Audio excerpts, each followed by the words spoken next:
Hello, this is Tim Campsell at Action Coach Business Coaching with my Survive and Thrive Business Spotlight series. The purpose is to interview local business owners and promote them through my social channels and email database, as well as provide them coaching.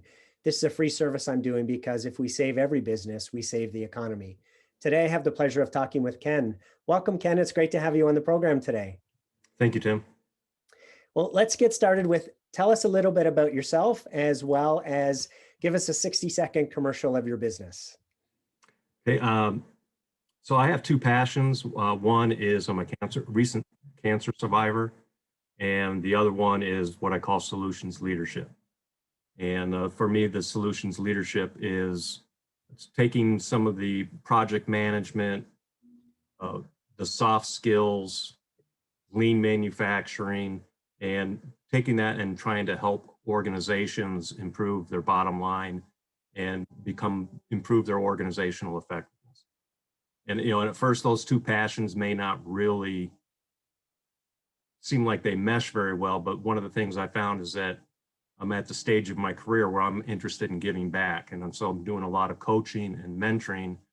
And as part of that, life experiences factor into how you're able to help others. And so to me, it's my solutions leadership and consulting helped me support a charity I started so that I can help others and help organizations.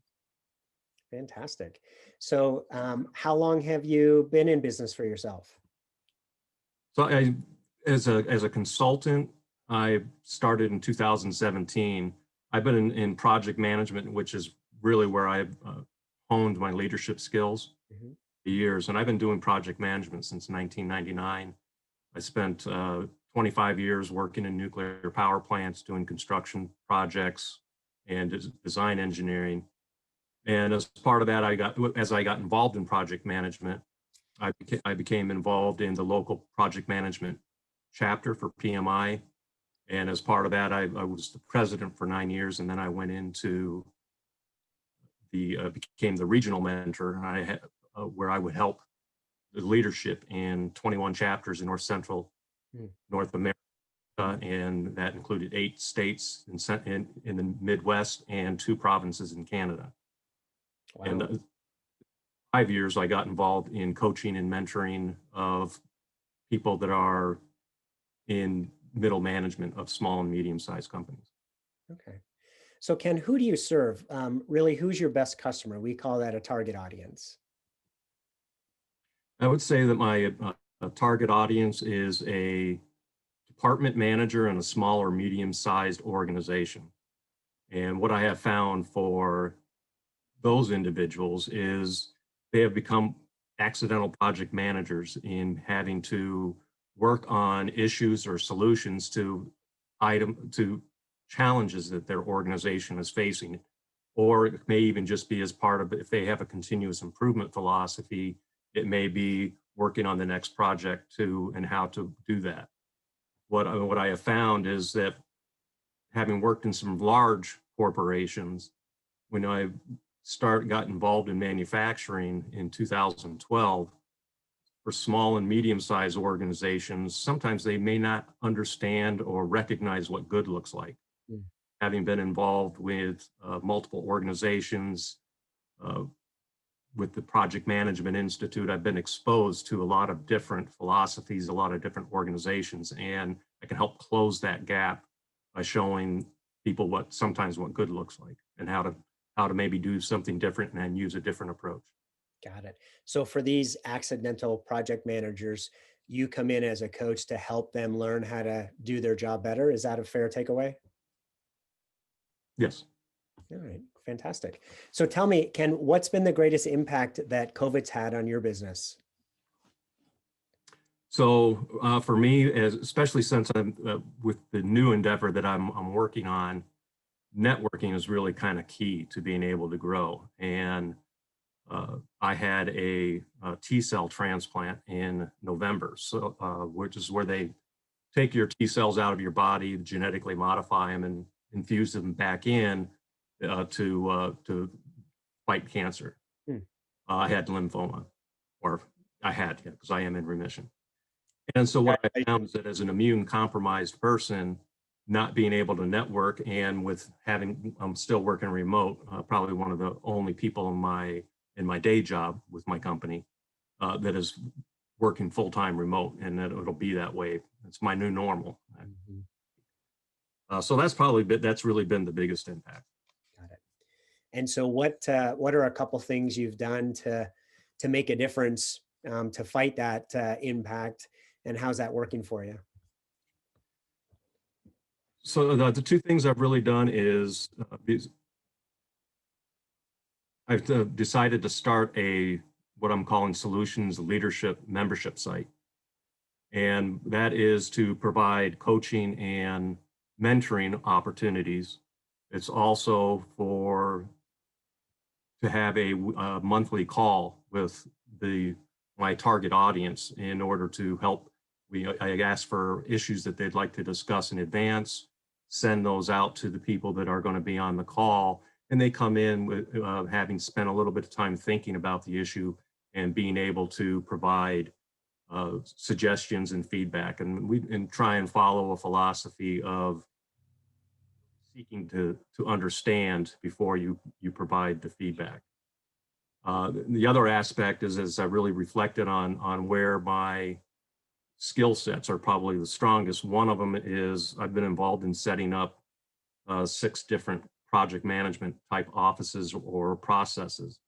So the two areas that I've really feel that I have a strong presence in and an understanding of is, one is organizational maturity. I've been probably about 15 years ago, I came across the concept of maturity models, where you may be immature doing things in an ad hoc perspective all the way up to a fully mature organization that is being benchmarked and has a continuous improvement philosophy where it's a journey to excellence, because you can never really, if you've reached excellence, you can only stay there for a minute because the bar is always moving on you. Sure.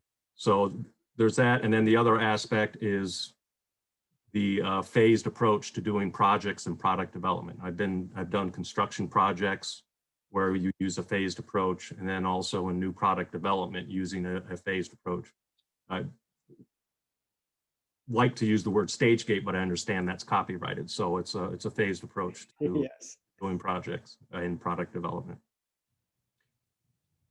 The other thing is that I'm, because of the organizational maturity, and I also did the maturity model not only for projects and products, but I also modified and developed a maturity model for the Project Management Institute region. And that is being used to identify as a group of project management chapters, how can they improve the value statement for their membership, but through leadership. And so it was providing coaching and helping the chapters do an assessment of where their maturity is and where they can strengthen their performance to help the membership of their chapters. Fantastic. So sounds great that you've been able to, navigate through this craziness and come out with offerings that are able to still work in today's environment. Unfortunately, a lot of folks have, back in March, dug their head in the sand and said, hey, I'm just going to wait this out. And, in a month when COVID is gone, we'll pull our head back out of the sand and continue on as normal. And unfortunately, it's lasted much longer than those folks assumed. So congratulations on being able to pivot and figure out how to continue to move your business forward. Here's an interesting question, Ken. It's been said, smart people learn from their mistakes and wise people learn from the mistakes of others. So what mistakes did you make along the way, and how can other entrepreneurs learn from your experience? I would say one of the first, probably the second project office I was involved in setting up. And it was basically, I had a group of project managers that were working with me.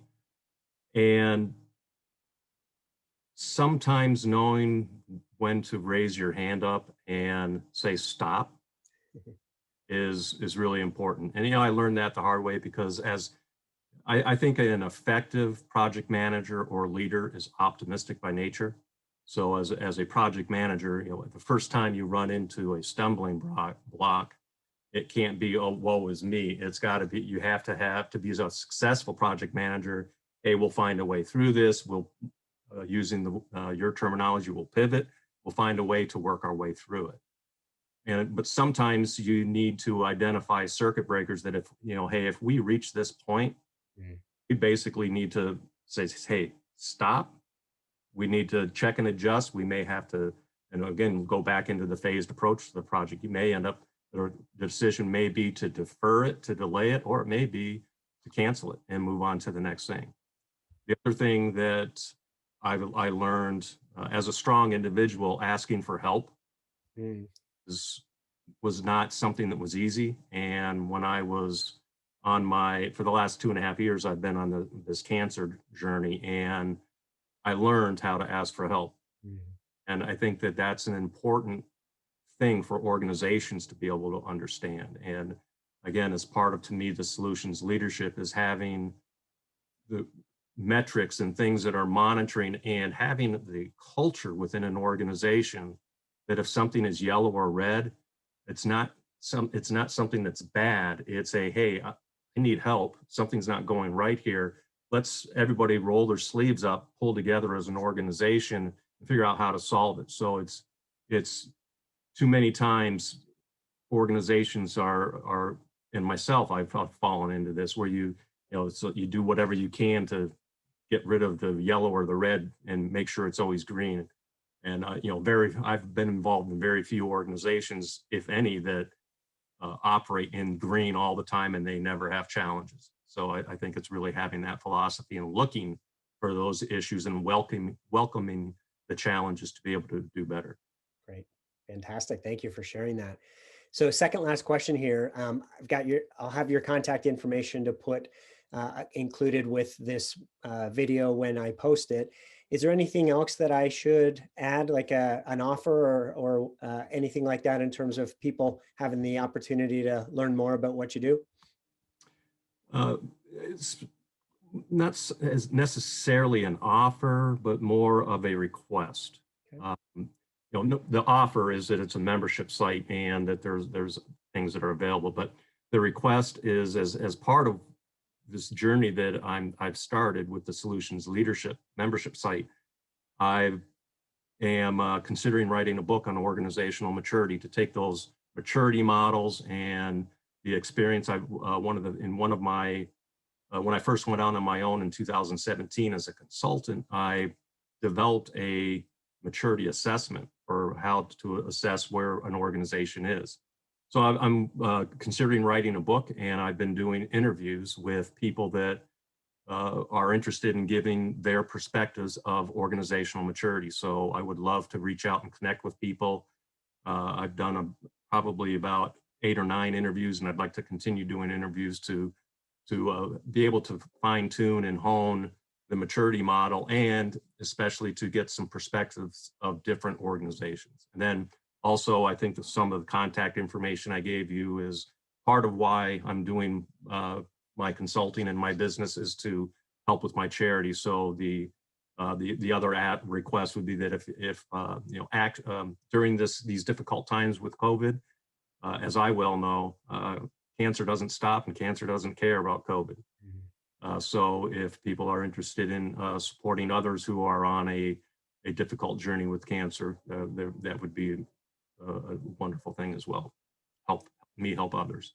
Fantastic. And thank you for doing that. And congratulations on being in remission. That's awesome news. So that concludes the interview, Ken. For those listening, if you heard something in this interview that maybe you're struggling with or that you'd like to talk through, I do offer a complimentary coaching session, and I'll provide that information in this post as well. Ken, it's been a pleasure learning about you and your company, and I wish you tremendous success.